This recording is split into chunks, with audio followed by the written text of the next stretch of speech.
Na vastidão do tempo, os povos antigos se voltaram para as estrelas e questionaram a origem do mundo que pisavam. Em suas mitologias, encontraram respostas que transcenderam o véu da razão e revelaram a essência misteriosa da criação. Nessa jornada pelas mitologias da criação ao redor do mundo, convidamos você, caro telespectador, a desvendar esses enigmas e os encantamentos dos mitos antigos. Porque na busca por nossas origens, surgiram diversos mitos da criação. No último episódio, a gente falou sobre Adão e Eva. Agora, nós vamos falar sobre mais 3 mitos diferentes. Vejamos então como surgiu o primeiro ser humano segundo os gregos. No início dos tempos, Eurínome, a deusa de todas as coisas, emergiu majestosamente do caos primordial, toda envolta em sua nudez divina. Contudo, não encontrou o solo estável para repousar os seus pés divinos. Determinada a trazer ordem ao universo, ela realizou uma dança solitária sobre as ondas que se estendiam diante dela. A cada passo gracioso, um vento novo e desconhecido a seguia, como se anunciasse o começo de uma grandiosa empreitada. E movendo-se com cada vez mais intensidade, Eurínome, imbuída de energia, canalizou esse vento norte, conhecido como Bóreas, entre as suas mãos divinas. E assim, diante do seu toque, uma serpente de proporções imensuráveis surgiu. Ophion, a grande serpente da criação. Num frenesi de movimentos, Eurínome dançava em busca de calor, enquanto Ophion, empolgada, se entrelaçava em seus divinos membros com a intenção de unir-se a ela em um ato de procriação.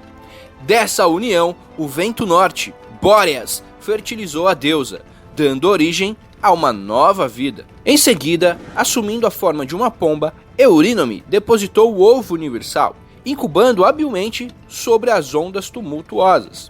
A seu comando, Ophion envolveu o ovo 7 vezes, completando o processo de incubação, até que ele finalmente se partisse em 2. Foi então que todas as coisas que existem foram lançadas para fora dele, emergindo como os filhos do universo: o Sol e a Lua, os planetas, as estrelas, a Terra com suas majestosas montanhas e rios, suas exuberantes árvores e plantas, e todas as formas de vida. Eurínome e Ophion estabeleceram seu lar no topo do Monte Olimpo, mas a serpente despertou a ira da deusa ao reivindicar a autoria do universo. Num ato de poder divino, Eurínome esmagou a cabeça de Ophion com o peso do seu calcanhar, arrancou-lhe os dentes e a exilou nas cavernas escuras abaixo da terra. Posteriormente, a deusa criou 7 poderes planetários, atribuindo a cada um deles uma titânide e um titã. Theia e Hyperion para o Sol, Febe e Atlas para a Lua, Dione e Creus para o planeta Marte, Metis e Céu para o planeta Mercúrio, Temis e Eurimedonte para o planeta Júpiter, Tétis e Oceano para Vênus, Reia e Cronos para o planeta Saturno. Por fim, o primeiro ser humano a surgir foi Pelasgo, o ancestral dos Pelasgos. Ele emergiu das profundezas da Arcádia, trazendo consigo alguns outros seres.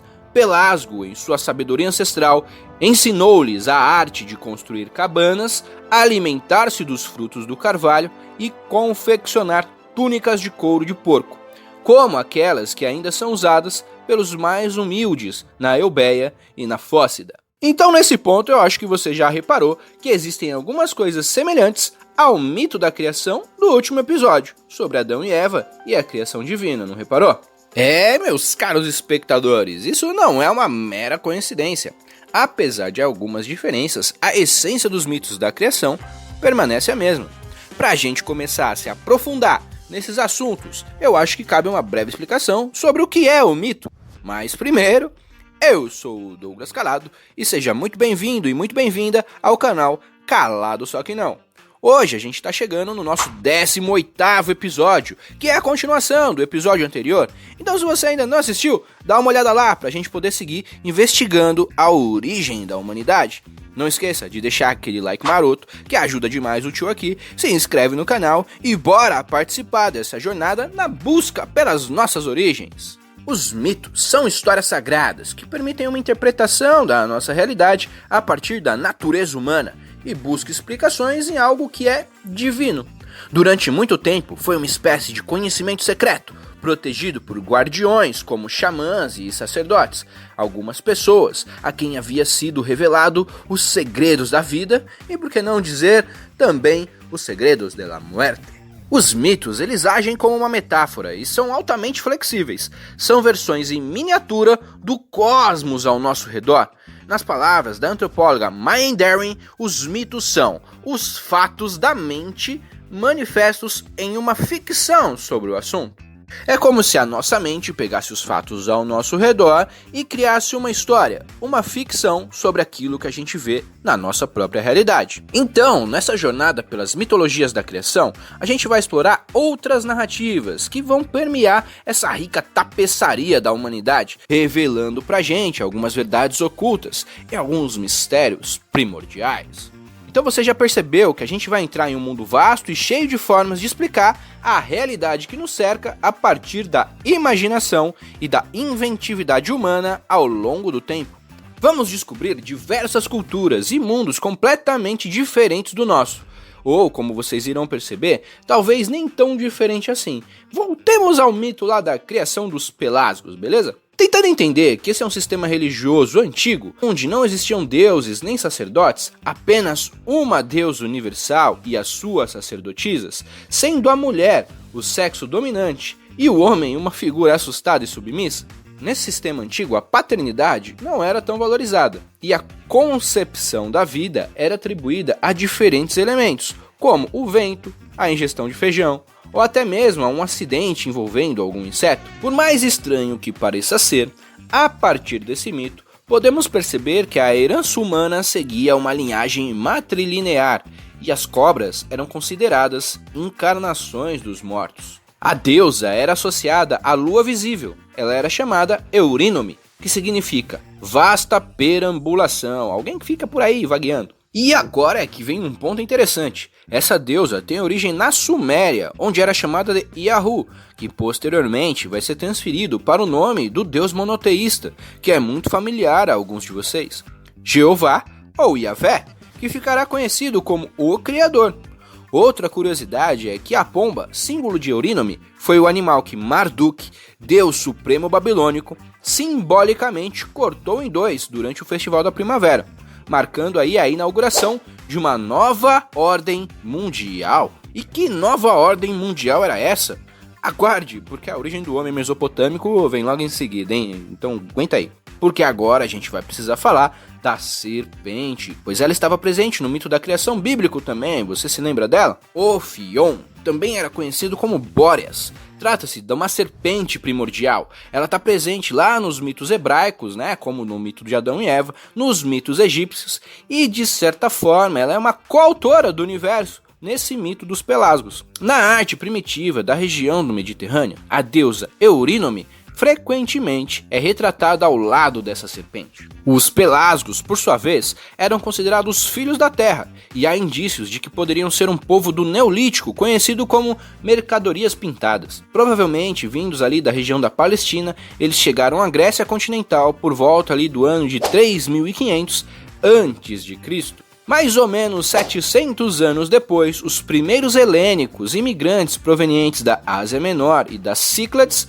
encontraram os Pelasgos estabelecidos na região do Peloponeso. Heródoto, aquele conhecido como pai da história, que a gente já tem até vídeo aqui no canal, ele fez críticas severas à conduta dos Pelasgos, porque eles tinham uma conduta considerada licenciosa. O que é isso? Provavelmente se refere aos costumes pré-helênicos de orgias eróticas que eles faziam ali antes da chegada dos tais helênicos. Estrabão menciona que aqueles que viviam perto de Atenas eram conhecidos como Pelargue, que significa o quê? Cegonhas, talvez em referência à ave totem dos Pelasgos. O que nos leva a pensar em outra história interessante de como os bebês chegam ao mundo, não é mesmo? Você acreditava que os bebês eram trazidos pelas cegonhas? Não sei, mas talvez esse mito da cegonha tenha a ver com os primeiros seres humanos, os pelasgos, que tinham um dos seus significados como cegonhas, e daí teria vindo uma origem da criação através da cegonha. Enfim, doideira, né? Como vimos lá no nosso último episódio, o criacionismo bíblico foi predominante até o final do século XIX, mas com o avanço científico e a busca por comprovar os relatos bíblicos, os estudos sobre mitologia acabaram ganhando uma maior relevância no meio acadêmico. E nesse meio acabaram surgindo novas ciências, como a sociologia e a antropologia, e o nosso conhecimento sobre as culturas, formas de organização social e suas religiões acabou aumentando significativamente. Não será a nossa proposta nesse vídeo aqui ficar debatendo as religiões ou fazer uma história das religiões. Provavelmente no futuro a gente vai ter episódios sobre a história de todas as religiões, beleza? Mas agora, para não entrar em muitas polêmicas, a gente vai apresentar apenas alguns mitos da criação, para a gente fazer algumas comparações entre aquilo que nos é mais familiar, como o relato bíblico, por exemplo, e conhecer relatos diferentes e ao mesmo tempo similares, beleza? Então continua comigo que a gente vai agora fazer algumas comparações entre o mito dos pelasgos e a origem bíblica. Por exemplo, uma aproximação interessante que pode ser feita entre o relato da criação dos pelasgos e a criação do homem bíblico é um trecho parecido em Gênesis, capítulo 3, versículo 15, que vai falar sobre a mulher e a serpente. Se liga aí. Eu farei com que você e a mulher sejam inimigas uma da outra, e assim também serão inimigas a sua descendência e a descendência dela. Ela esmagará a sua cabeça e você picará o calcanhar da descendência dela. Esse trecho é bem parecido com o relato de Eurínome esmagando a cabeça de Ofion. Isso pode sugerir que esses povos antigos compartilhavam histórias e essas se modificavam com o tempo. Nesse sentido, é nessa busca incessante por resposta sobre a origem da humanidade dentro do livro sagrado que diversos estudiosos foram parar lá na Mesopotâmia. E se quisermos saber como foi que a deusa criadora passou a se tornar um deus criador, talvez a nossa resposta esteja lá. Então partiu Rio Tigre e Rio Eufrates. Marduk, o criador dos homens. Há muito tempo, nas antigas terras da Mesopotâmia, onde os rios Tigre e Eufrates fluíam majestosamente, um mito extraordinário surgiu para explicar o nascimento do universo e da humanidade. Era a época dos deuses primordiais e a criação era regida por forças poderosas. No princípio, havia apenas duas entidades supremas, Apsu e Tiamat. Apsu, o doce abismo das águas doces, e Tiamat, a profunda e salgada água do mar. Eles representavam o caos e o mar primordial. Eles existiam em uma harmoniosa união, mas com o tempo suas proles divinas se tornaram barulhentas e perturbadoras. Entre os filhos de Apsu e Tiamat estavam os deuses jovens, que ficaram conhecidos como os Anunnaki. Sua agitação começou a incomodar Apsu, que decidiu exterminá-los para restaurar a paz. No entanto, Mumu, o deus conselheiro de Apsu, alertou Tiamat sobre a terrível intenção de seu marido. Profundamente magoada e furiosa com a traição de Apsu, Tiamat decidiu proteger seus filhos e assumir o controle da situação. Ela deu origem a monstros e demônios terríveis para enfrentar Apsu, mas só foi bem sucedida com a ajuda do destemido Ea, o sábio deus da sabedoria e das águas subterrâneas. Ea, usando suas habilidades astutas, encantou Apsu e o aprisionou enquanto ele dormia. Agora, com Apsu derrotado, Ea assumiu o controle e se tornou o senhor dos deuses, estabelecendo sua morada no Abzu, o reino subterrâneo. Mas a história não termina por aqui, pois Tiamat, vingativa, ficou furiosa por Ea ter tomado o controle dos deuses, que ela deu à luz a uma legião de monstros terríveis, liderados por seu novo marido, Kingu, que agora possuía o temível Tablets of Destiny. E falar em inglês parece ficar mais legal, mas eram na verdade os poderosos tabletes do destino, que garantiam um poder supremo. O cenário estava pronto para uma batalha épica entre as forças divinas. Os deuses anciãos não eram páreo para Tiamat, mas um jovem deus, Marduk, filho de Ea, emergiu como um líder destemido e valente. Marduk se ofereceu para enfrentar Tiamat em nome dos deuses e assumir o Tablets of Destiny. Então, preparando-se para a batalha, Marduk convocou seus poderes divinos e montou uma gloriosa carruagem celestial, com armas divinas e ventos furiosos em seu encalço.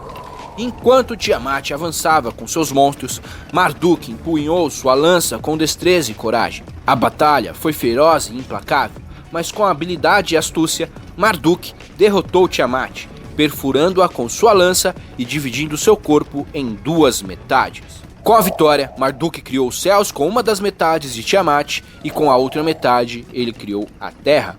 Os seus fluidos vitais formaram os rios Tigre e Eufrates, e o seu olho se transformou no crescente da lua. Para consolidar a sua vitória, Marduk eliminou Kingu e com o seu sangue ele criou toda a humanidade. Assim, os seres humanos foram criados a partir da essência dos próprios deuses e designados para servir e adorar os deuses no mundo que agora eles habitavam. E assim, meus amigos, a mitologia mesopotâmica nos ensina sobre a coragem e a astúcia do deus Marduk, que enfrentou os desafios do caos para criar o universo e toda a humanidade.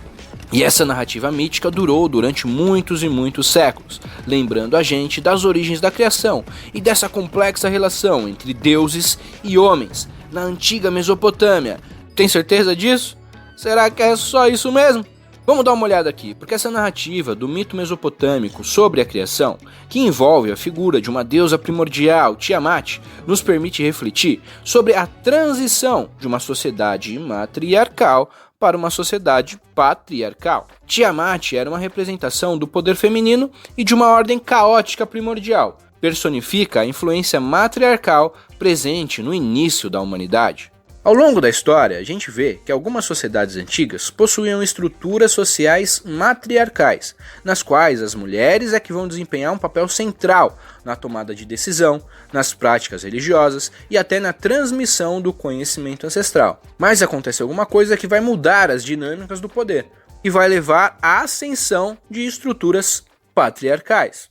Essa transição pode ser interpretada de diferentes maneiras, dependendo da teoria e da perspectiva que a gente vai adotar.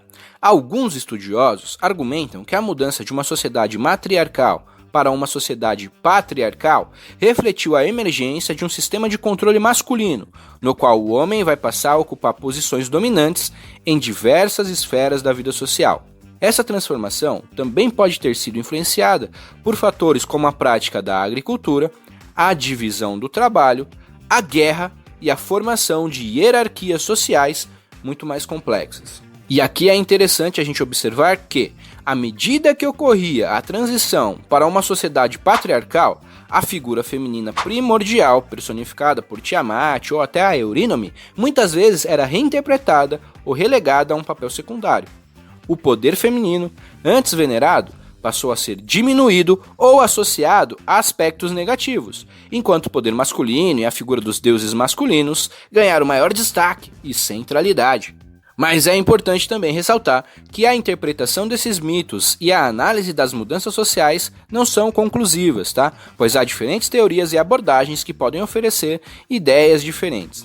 A história humana é complicada e multifacetada, né? São várias facetas. E as transformações nas estruturas sociais são sempre influenciadas por uma variedade de fatores. Para examinar realmente essa transição de uma sociedade matriarcal para uma patriarcal, é essencial a gente considerar as nuances das culturas, os contextos históricos específicos e a interação entre esses fatores sociais, econômicos, políticos e até mesmo religiosos. Essa reflexão nos convida a examinar criticamente as narrativas mitológicas, a fim de compreender melhor as dinâmicas sociais, os sistemas de crenças e as relações de poder que moldaram as sociedades ao longo do tempo.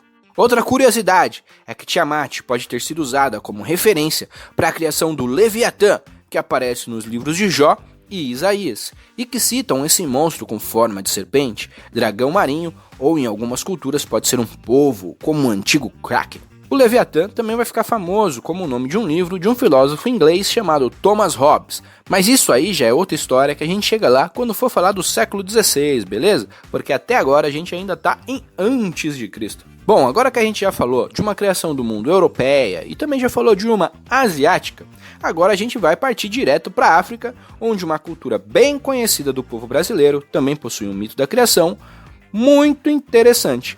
São os Iorubás. No princípio de tudo, havia apenas o céu em cima, a água e o pântano abaixo. O deus-chefe de todos os deuses era Olorum. Ele era responsável por governar tudo o que estava acima e a parte de baixo era território da deusa Olokun. Mas eis que certo dia, Obatalá decidiu pedir permissão a Olorum para criar a Terra Seca, pois nessa terra poderiam ser criadas diversas criaturas. Após a permissão de Olorum, Obatalá decidiu consultar-se com o deus da profecia, Orunmila, e que também era filho mais velho de Olorum. Ele queria saber como ele deveria proceder na construção dessa terra seca. Então Orunmila disse: Obatalá, é o seguinte, para descer você vai ter que levar uma corrente de ouro longa o suficiente para chegar embaixo perto das águas. Deverá levar também uma concha de caracol cheia de areia, uma galinha branca, um gato preto e uma noz de palma. Junta tudo isso aí e carrega dentro de um saco. Então todos os deuses se uniram para ajudar Obatalá em sua empreitada. Após reunir tudo o que ele precisava, ele fincou a corrente no céu e começou a descida. Quando estava perto do chão, a corrente de ouro chegou ao fim, mas então ele ouviu a voz de Orunmila, que disse para ele derramar a areia da concha e soltar a galinha branca. Assim que caiu, a galinha começou a ciscar e ciscar, e por onde ela ciscou e jogou areia se tornou terra seca. Alguns lugares viraram vales e outros colinas. Então, Obatalá saltou sobre uma das colinas e nomeou o lugar de Ifé. Na terra seca, Obatalá plantou a noz de palma, que logo cresceu e deu frutos, tornando aquela terra cada dia mais fértil. Mas sem companhia, além do gato preto, ele logo se entediou e decidiu fazer novas criaturas semelhantes a ele. Passou a cavar e encontrou argila, e assim começou a modelar novas criaturas. Começou a trabalhar e trabalhar, mas ficou cansado e decidiu fazer uma parada para se recuperar. Então decidiu fazer um pouco de vinho de palma e bebeu uma cabaça, depois outra cabaça e depois outra, sem perceber que já estava bêbado. Voltou ao trabalho e, embriagado, acabou fazendo algumas figuras imperfeitas. Sem perceber o seu erro, chamou Olorum para dar vida às novas criaturas. No dia seguinte, ao perceber o que havia feito, Obatalá se encheu de tristeza e de vergonha e jurou jamais beber novamente, e a partir daquele momento ele seria o protetor de todas as pessoas deformadas e aqueles que possuem alguma doença. Os seres humanos passaram então a prosperar em fé, e todos os deuses faziam visitas a eles. Todos menos uma. Olokun, a deusa, não gostou nada de dividir o seu reino abaixo do céu com Obatalá e as criaturas humanas. Ainda mais pelo fato de Olorum não tê-la consultado antes de dar permissão a Obatalá. Então, certo dia, Obatalá decidiu fazer uma visita à sua casa lá no céu. Nesse momento, Olokun convocou as ondas dos vastos oceanos sob o seu domínio e fez com que as águas inundassem toda a terra. Grande parte das pessoas foi morta, algumas fugiram para as colinas e conseguiram pedir ajuda ao orixá Exu, que estava em visita na terra. Exu exigiu que fosse feito um sacrifício a ele e a Obatalá, e então ele voltou aos céus e comunicou aos outros deuses sobre o ocorrido. Orunmila, ao saber da notícia, desceu pelas correntes e conseguiu espalhar alguns feitiços que fizeram com que as águas recuassem e a terra voltasse a secar. Como punição, Olokun foi amarrada ao fundo do mar com a grande corrente de ouro que antes havia sido utilizada para descer a terra.